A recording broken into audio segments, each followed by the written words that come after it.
me here, giving me the opportunity this time, and also in August as an external reviewer. I was very delighted to be involved in the process. It enriched my life, the way I think and the way I think for future innovations and how to help people in need, in vulnerable situations, in conflict areas, and especially my community called the Rohingyas. So if you see me, I have a coat on, I'm well dressed, I am on heels, I can speak English, but this is not the reality when it comes to the Rohingya, my community, which I belong. My community is considered the most persecuted per UN definition, and it is, and they are living in the most concentrated camps in Bangladesh, and they are the most trafficked people on earth. So what else can happen, what else can go wrong to a human being when they have the worst in them, when they face the worst conditions, which are preventable. So Rohingyas are the ethnic, just to briefly describe who are the Rohingyas, they are the ethnic Muslim minority in Burma. We can trace our ancestral roots to 800 AD, unfortunately because of our religion and of our ethnicity. Because who we are, the Rohingya, we are being persecuted mainly by the Burmese military, and unfortunately now the civilian government is silent and the public is also taking side. The persecution did not happen overnight. The genocide of the Rohingya did not happen overnight. It happened, it started since the military came in power. And over years, there has been several operations against the Rohingya community, which led to mass exodus of Rohingya in 1978, in 1991, 92, in 2012, in 2015, 16, and unfortunately 17. In 2017, we have seen more in a very short time frame, a mass exodus of Rohingya fleeing for their lives, leaving their old parents and children. Nobody knew who were in which direction fleeing, but they all wanted is to save their lives. And now, unfortunately, more than 1.1 million Rohingya refugees are living in concentrated camps in Bangladesh.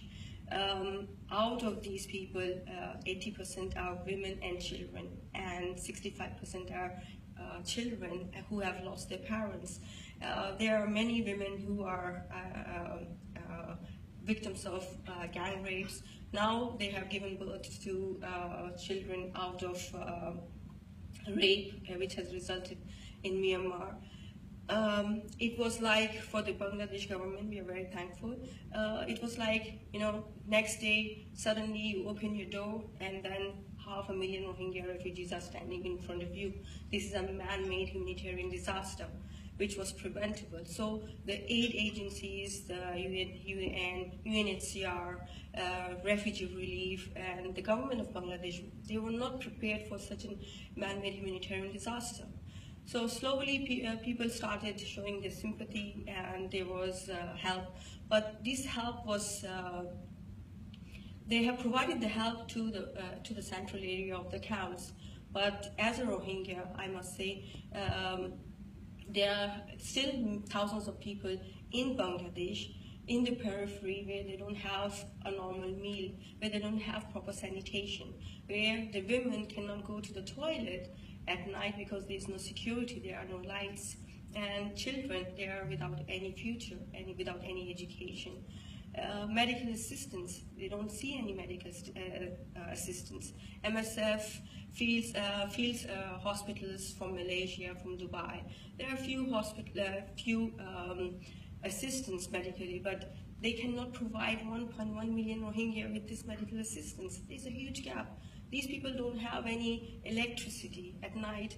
They fear from human traffickers, from wild animals being hitting their huts. Many people die. This is the reality what we are seeing, and as a Rohingya medic, I have been actively dealing with medical cases, not only from 2017. I have been involved since 2012 inside Burma with other Rohingya medics, treating the Rohingya community who do not have access to the medical facilities inside Burma because they are made forcefully stateless.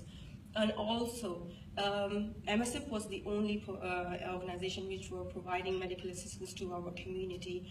And in 2012, because they said they treated 65 or 45, I don't exactly remember the number, the government of Myanmar or Burma has restricted their activities.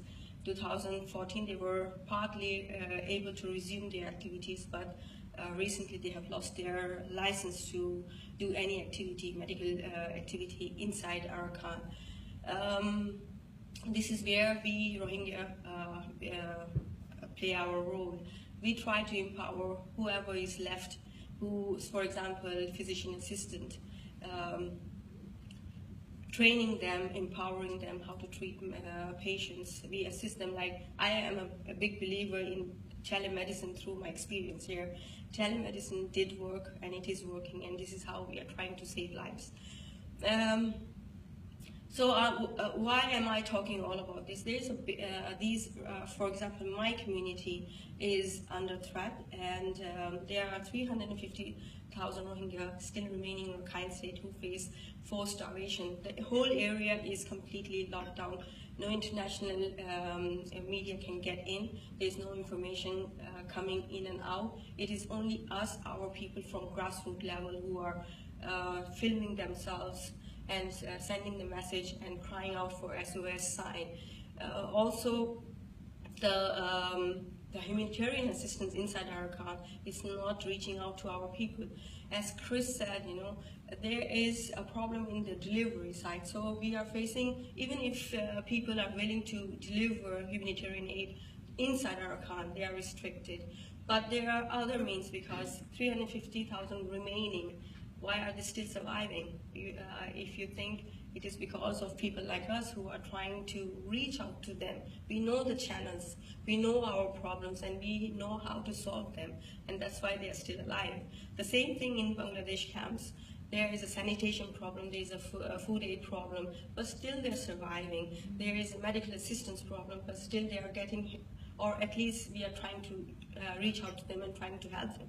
And we have successfully managed several cases. So we have the direct access, we know our problems in depth, and we are the ones who can come out with the best solutions.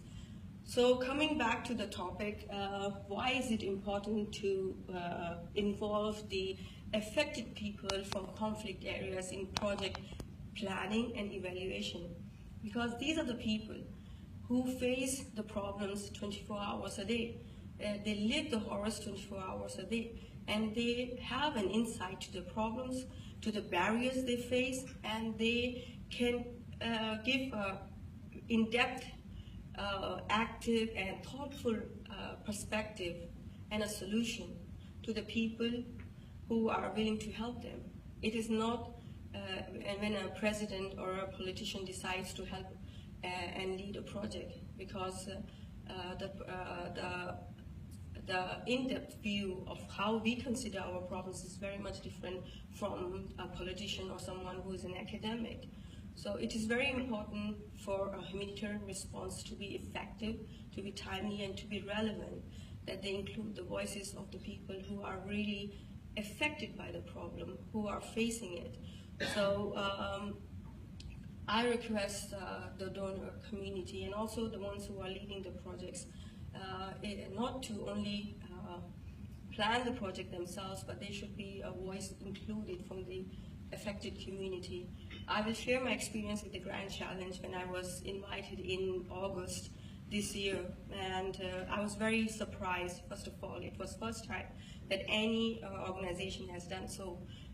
We Rohingya activists and medics are in contact with other community and other activists or organizations among ourselves, and we have never lived such a big experience, and I was very impressed, touched that this already shows that people care about us, and they are trying to seek a proper solution and a durable solution. The experience in Toronto by Grand Challenge Canada was, I was not the only person representing an affected community. It was a diverse one. We had people from Syria.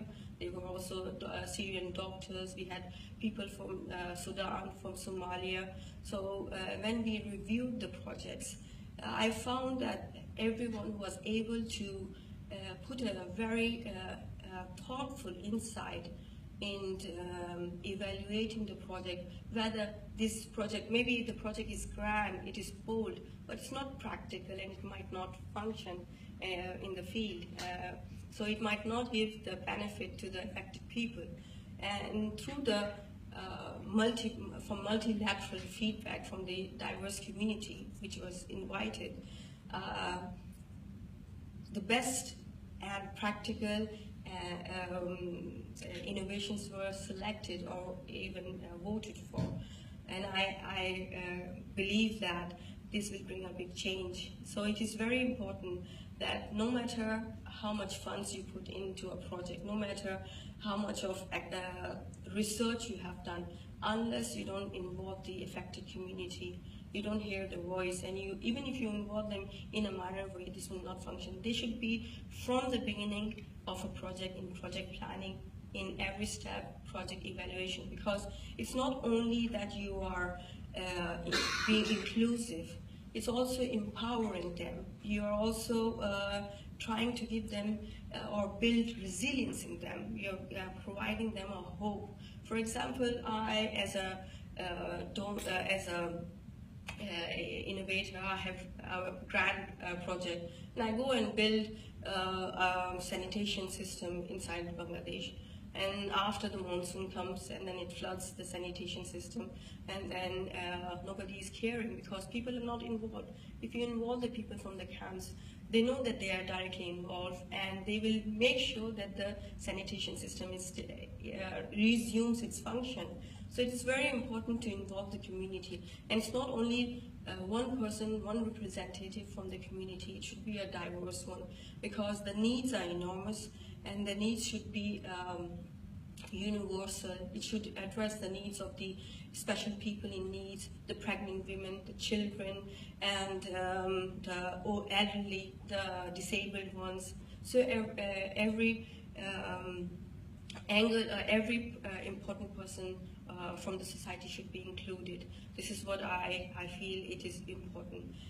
Secondly, humanitarian projects can only be successful if there is a political support, as if there is a support from the government. Because in case, for example, for the Rohingyas, you can keep on pouring thousands of dollars.